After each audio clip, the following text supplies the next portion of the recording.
Good day and welcome back to the Herbert Dennard Show. We have with us former state representative David Lucas. Welcome. A pleasure's mine, Herb. Tell me something, David. You was in a tough race with Miriam Parrish, and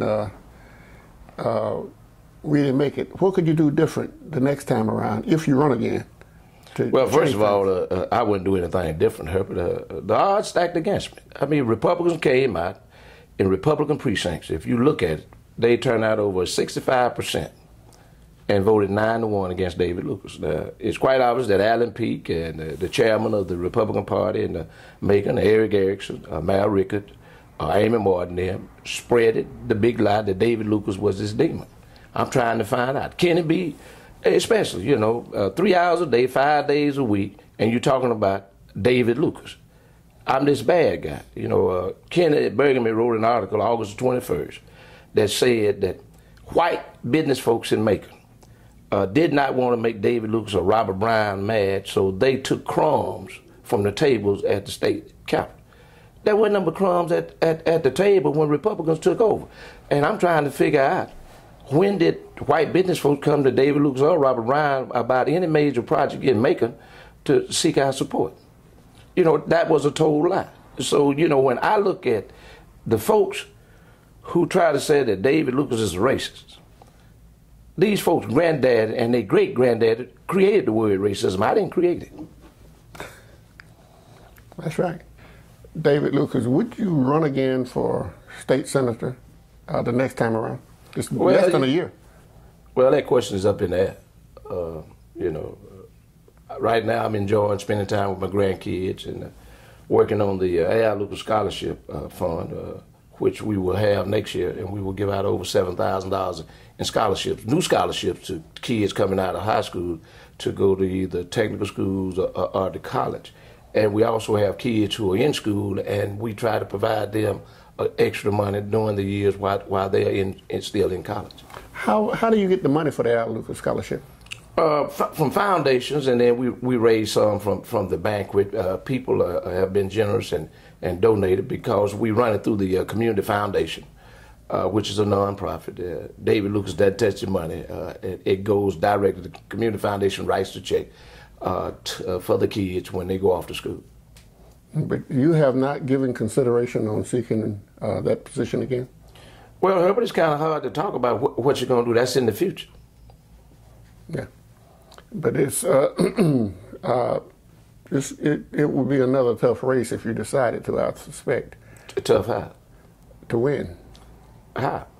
Well, the first time you ran, she wasn't an incumbent. It's always harder to run against an incumbent. Well, Herbert, you got to understand one thing. Republicans, this was a nonpartisan race. If you look at those Republican precincts in the 26, they turned out over 65% and voted against David Lucas 9-1. Now, why did they vote against David Lucas 9-1? Because the Republican Party made an issue to decide that they will tell blacks in this community who their elected officials are. And if they do that, then you got to understand, Alan Peake going to tell the senator from the 26 what she can vote for and what she can't vote for. You think they didn't cut that deal before they even threw their support behind? I don't know. Sometimes people, when they have people that they support, they don't lay out all of the ground rules in the beginning. Sometimes. Well, put it this way. Was consolidation part of the deal, Alan Peake's consolidation bill, part of the deal in order for Ms. Parrish to get the Republican support? I don't know, but I suspect that she supports consolidation. You suspect she supports Alan Peake's plan? So you will. You don't know yet whether you run again. Herbert, it's kind of hard to say what you will do. You're talking about a high hitters for 37 years of having folks call you 2 or 3 o'clock in the morning with their problems. You got to try to get some help. And it's not that you don't want to, but I mean, they call you because they know you and figure you're the only somebody that they can get some help from or be able to tell them what to do.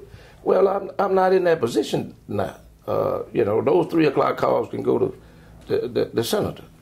I'm going to work on spending time with my grandkids and raising money for the A.I. Lucas Foundation, which will give young folks an opportunity to go to school, to further their education, so that they can think for themselves and not be cow-tied to any group such as the Republican Party. You know, it's always good to work with your grandkids and support them and everything else. Unfortunately, I don't have any, but that's a good feeling. But the election is, I think, what, next July? I would assume the election comes up next year. I don't know where they're going to decide to put it. You know, Republicans in charge, so they decide what day the election is going to be and when the qualifying for the primary. Because this is September, October, November, December. You probably got about 9 months before the election. So if you're going to run, you got to kind of start thinking about it now. I would think. Well, you know, if I run, those folks who want me to run need to be thinking about it. Okay, because they have to raise some money. There's no question about it. I mean, when you look at the overall thing, now that the cat is out of the bag, and Move Forward Macon has come out and bragged about what they did and how they got rid of David Lewis. Amy Morton is a Democrat. Amy Morton's husband is chairman of the Democratic Party. I don't know what Amy Morton is. Tell me one thing Amy Morton has done in Macon, Georgia. You know, she's worked with Democrats. She's worked with Democrats, but tell me one thing she's done in Macon, Georgia. Well, that's hard for me to do because I can't hardly tell what people have done. Tell me one thing Amy Morton has done for the black community in Macon, Georgia. I can't tell that. Well, Herbert, you've been involved in the black community. Now you tell me. But I just know that what I understand now, David, that she's a Democrat and her husband's a Democrat. Well, they supposed to be Democrat, but there are a whole lot of folks walking around here in Sheep's Wood. Let me tell you what surprised me. What's that? Nikki Randall. I thought you and her daddy was the first black legislators to go to Atlanta as state representatives, and I always assumed that you and her father was very close, Judge Billy Randall. I thought we were. And most of the time, the children follow their father. And when she came out from Marion Parish, that surprised me. Well, you know, I don't know what Representative Randall did. I can't worry about what Representative Randall did. She has to deal with her own constituency base. I'm proud of the job that I did as a state representative. And, you know, we can look at a lot of things. You know, they went out and told lies that David Lucas hadn't done anything. The record know that you brought a lot of money to Bibb County. Well, Herbert, I said I wanted to be the state representative from Bibb County, but I wanted to be the best state representative, not just the black state, but the best. And I think I did what was necessary to do those things. I mean, when you look down Riverside Drive now, $40 million, that just didn't happen. That is leading into the interchange to 1675 that I've been working on for 20 years. You know, I had a wreck right there and like to went over that embankment. When you go out Hartley Bridge Road, there were a group of white businessmen. Only Hudson was one of them in South Macon. I represented part of that before the courts changed the district. And they talked about Sardis Church Road. Well, in order to do Sardis Church Road, we had to do the expansion on Hartley Bridge Road. That was $83 million. When we finished Sardis Church Road, that's $29 million. And then the last one is Jeffersonville Road. The people have complained about Jeffersonville Road where it stopped. We had some problems. You know where the Walnut Creek Bridge is, where Melvin, that White House on the corner was in the historic preservation. And it stopped us from doing a lot of things. That lady lived there ever since she was 14 years old. She married, had 11 kids, and they did some things to the house. So that's not a problem. Then you get down to Lakeside Park, and EPA turned around and say a 100-year flood, that dam breaks will wipe out that trailer park across the street.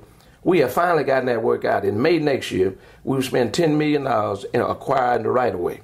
And then the following year, another $38 million to fix the road. And part of that road is where that railroad trestle is, will be taken up, and that will be cement. That will not be asphalt.